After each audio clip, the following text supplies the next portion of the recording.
today was the first habit, as it were, to get into, and it was about getting to know other people and turning other people's lights on, with really engaging with them and not wandering off and using technology and things like that, but being in the moment and I suppose kind of making others feel appreciated. Sadly, I barely saw anyone today. I woke up with a text message, kind of surfaced from my bed at around about 9.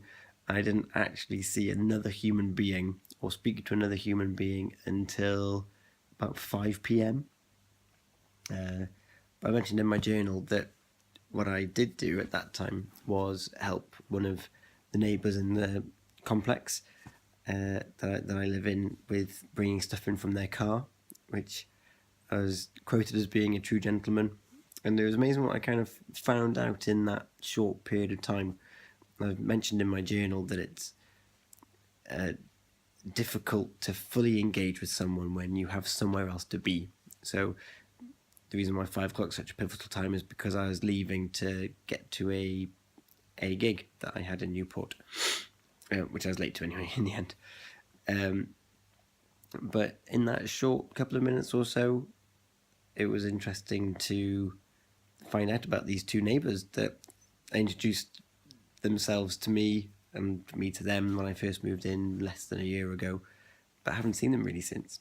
But in the space of 5 minutes collecting items from the boot of their car, found out that Ken had a heart attack, and it sounds like it must have been fairly recently. I didn't go into much detail with that, but they had risked a holiday in Cornwall and they'd both survived, and that Ken was involved with racehorses, and he used to be the person that would lead the horses away for drug testing after races. And he was telling me about a horse or a jockey, he wasn't very clear, called Shergar, which rings a bell with me, but I don't really know why.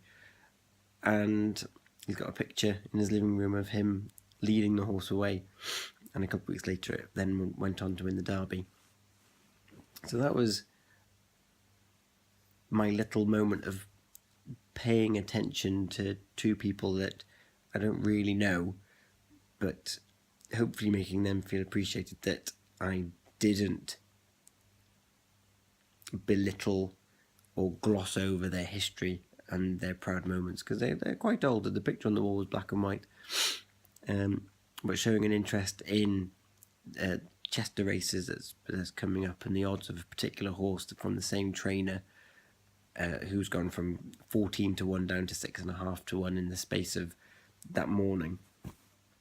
And showing that genuine interest has hopefully made them think, Neighbours aren't so bad. so that's good.